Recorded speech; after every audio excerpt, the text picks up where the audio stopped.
Coucou les filles, j'espère que vous allez bien. Ça fait un petit moment que vous ne m'avez pas entendu. J'ai fait une petite pause, comme vous d'ailleurs, parce que cet été c'était plus calme, vous avez tous profité de l'été et puis de vos vacances.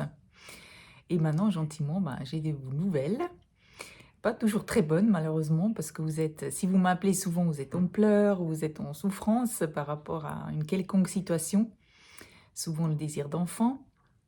Et je vous propose donc aujourd'hui cet article que vous pouvez lire à côté de cette vidéo sur Instagram ou dans ce que vous recevez, où vous avez trouvé cet article dans mon blog aussi. Et juste pour reprendre un petit peu ce qui est un peu la base pas seulement de mon travail, mais peut-être de votre travail aussi face à cet enfant qui ne vient pas, c'est de comprendre que l'enjeu derrière ça, l'enjeu, en fait, c'est pas seulement de tomber enceinte ou de devenir maman. L'enjeu est vraiment aussi d'assainir quelque part votre corps, de trouver un alignement, de vous recentrer, de mieux vous connaître, d'avoir accès à votre cœur, à l'amour pour vous-même. Et ça, c'est quelque chose qui vous est utile après dans votre vie de maman et dans votre vie de femme tout court. Donc, aujourd'hui, d'une manière globale, tous les êtres humains, on est mangés à la même enseigne. Ça veut dire qu'on nous invite à... C'est vraiment des énergies qui sont en train de se déployer dans le monde entier. On nous invite à un alignement plus profond à notre âme. Et puis, ça passe automatiquement par nos émotions. On ne peut pas nous aligner, on ne peut pas nous connaître, on ne peut pas guérir physiquement si on laisse de côté nos émotions.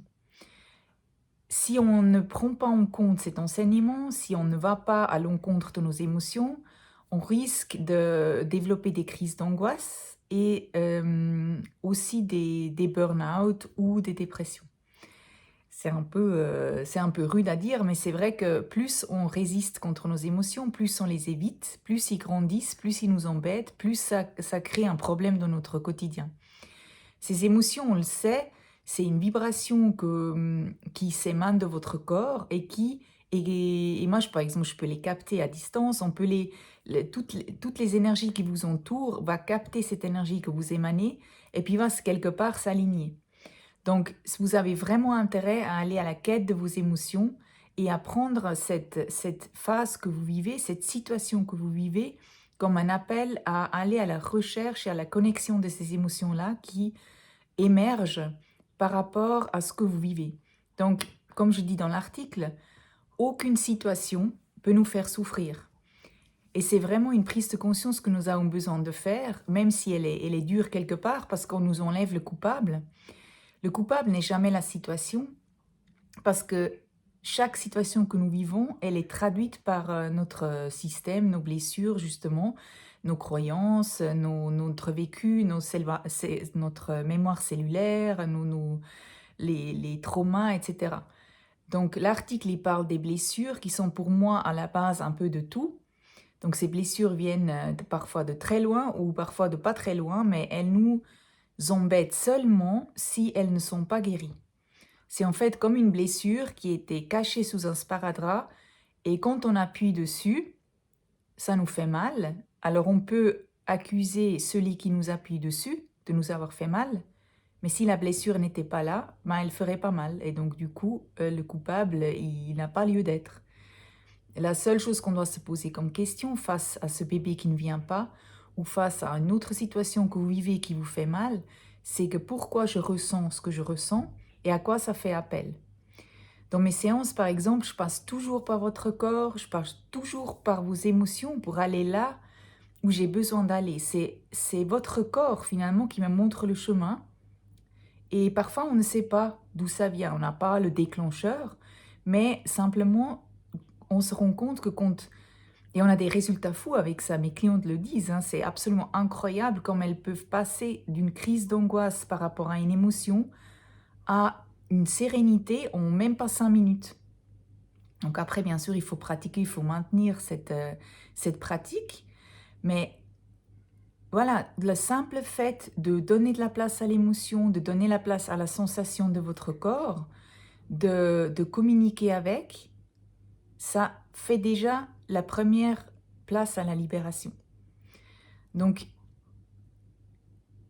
vraiment, si vous êtes en train de souffrir du bébé qui vient pas, de l'infertilité, ou si c'est une autre situation qui vous fait souffrir, enlevez-vous de la tête que c'est ça le coupable et faites-vous en chemin vers vos émotions. Ressentez-les, accueillez-les comme c'est écrit dans l'article. Pour moi, en tout cas, c'était mon plus grand apprentissage que j'ai pu avoir pendant les 5 ans d'infertilité. Je suis allée voir quelqu'un qui m'a appris à le faire et c'est ce que je fais toujours. Et vous voyez, ça m'a même amené à pouvoir l'utiliser pour aider d'autres personnes. C'est la base. C'est comme se laver les dents. C'est comme se doucher. Votre corps physique est lié à vos émotions. L'émotion, c'est l'expression du corps face à ce que vous pensez, face à vos croyances, face à ce que vous vivez. Donc, vous pouvez vous occuper de votre corps et bien vous nourrir, faire du sport et puis suffisamment dormir, vous reposer. Mais si vous vous occupez pas de vos émotions, vous risquez quand même de ne pas vous sentir bien ou voire de tomber malade. C'est vraiment la base et la vie veut nous amener vers ça, à nous connecter à nos émotions pour nous libérer, pour nous sentir mieux et pour créer un alignement aussi dans notre vie, comme je le décris dans l'article.